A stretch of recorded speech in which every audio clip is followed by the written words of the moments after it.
Perkenalkan, kami peserta latihan dasar CPNS Pemerintah Provinsi Sumatera Utara tahun 2021, Angkatan Pertama Kelompok 4, yang terdiri dari Rahmat Putra Warman Girsang, saya sendiri, Erdian Cintami, Rina Konsela Beru Meliala, Rosemary Simarmata, dan Sri Putri Ayu.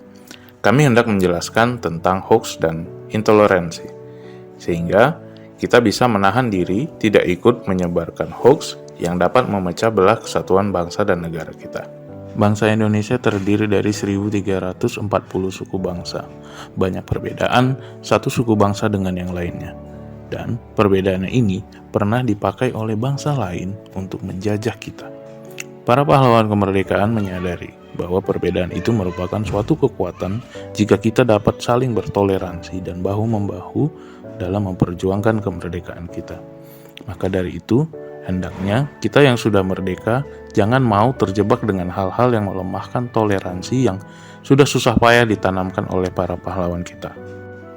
Oleh karena itu, mari kita simak cara-cara untuk menangkal hoax. Perhatikan dari mana berita berasal dan siapa sumbernya. Apakah benar dari institusi resmi? Dan sebaiknya jangan cepat percaya begitu saja. Perhatikan juga keberimbangan sumber berita. Jika hanya ada satu sumber, pembaca tidak bisa mendapatkan gambaran yang utuh. Hal lain yang perlu diamati adalah perbedaan antara berita yang dibuat berdasarkan fakta dan opini. Fakta adalah peristiwa yang terjadi dengan kesaksian dan bukti. Sementara opini adalah pendapat dan kesan dari penulis berita, sehingga memiliki kecenderungan untuk bersifat subjektif. Saya Rina akan melanjutkan tangkal hoaks dengan cek keaslian foto. Berita hoaks sangat meresahkan masyarakat, apalagi jika beritanya menyangkut agama. Hal ini sangat sensitif karena menyangkut iman dan kepercayaan seseorang dan berdampak pada intoleransi umat beragama. Seperti berita GP Ansor minta perusakan tempat ibadah di Aceh diusut tuntas. Foto yang ditampilkan di berita ini masih diragukan kebenarannya. Informasi berupa gambar atau foto yang bertebaran di media sosial sangat rentan dimanipulasi dan belum tentu benar. Sebab itu, kita perlu jeli untuk mengetahui kebenarannya.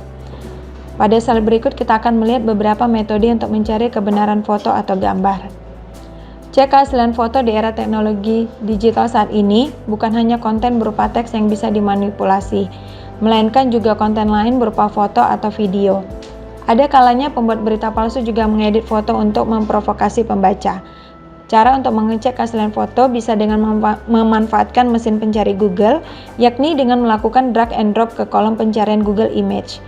Hasil pencarian akan menyajikan gambar-gambar serupa yang terdapat di internet sehingga bisa dibandingkan. Hoaks jadi salah satu dampak rendahnya minat baca. Mari kita tangkal hoaks. Saat ini, penyebaran informasi bohong atau hoax semakin marak terjadi. Fenomena hoax di Indonesia menimbulkan keraguan terhadap informasi yang diterima dan membingungkan masyarakat. Berbagai informasi hoax atau palsu tersebut beredar di lini massa, menyebar lewat media massa seperti Facebook, WhatsApp, dan lain-lain. Pesatnya perkembangan telepon pintar membuat publik semakin mudah mengakses beragam informasi dan berita hanya dalam genggaman tangan. Namun imbasnya, informasi palsu tersebut ikut tersebar dengan mudah yang bagi sejumlah orang malah diyakini sebagai kebenaran. Untuk itu, dibuatlah tindakan-tindakan untuk mendeteksi informasi hoax agar pengguna media sosial tidak termakan berita fitnah, hasut, dan hoax. Salah satunya adalah dengan bergabung di grup diskusi anti-hoax. Di Facebook, terdapat sejumlah fanpage dan grup diskusi anti-hoax. Misalnya, forum anti-fitnah, hasut, dan hoax. Di dalam grup diskusi ini, kita bisa bertanya apakah suatu informasi merupakan hoax atau bukan, sekaligus melihat klarifikasi yang diberikan oleh orang lain. Semua anggota bisa ikut berkontribusi sehingga grup berfungsi layaknya sebagai crowdsourcing yang memanfaatkan tenaga banyak orang. Kita juga bisa menjadi pahlawan anti-hoax dengan cara tidak asal sharing konten dari sumber yang tidak jelas, selalu cek dan recheck kebenaran informasi dari suatu konten, membantu klarifikasi kebenaran atas konten hoax, dan menyebarkan atau membuat konten positif. Tindakan lain yang dapat dilakukan yaitu dengan sikap hati-hati dengan judul yang provokatif. Berita hoax seringkali menggunakan judul sensasional yang provokatif, misalnya dengan langsung menudingkan jari ke pihak tertentu. Isinya pun bisa diambil dari berita media resmi, hanya saja diubah-ubah agar menimbulkan persepsi sesuai dengan dikehendaki sang pembuat hoax. Dalam media digital, kita biasa mengenal istilah clickbait. Clickbait sendiri merupakan istilah dalam dunia digital untuk sebuah judul konten, biasanya berita, dengan kata-kata yang provokatif dan menarik perhatian. Hal ini bertujuan untuk menggiring warganet agar mengklik konten tersebut. Bagaimana kita dapat mengetahui jika sebuah judul merupakan clickbait? Ada ciri-cirinya. Pertama, judul biasanya terdiri dari 10 kata. Judul biasanya bermuatan provokasi dan memancing dan biasanya berisi kata-kata seperti wow, mencengangkan, dan lain sebagainya.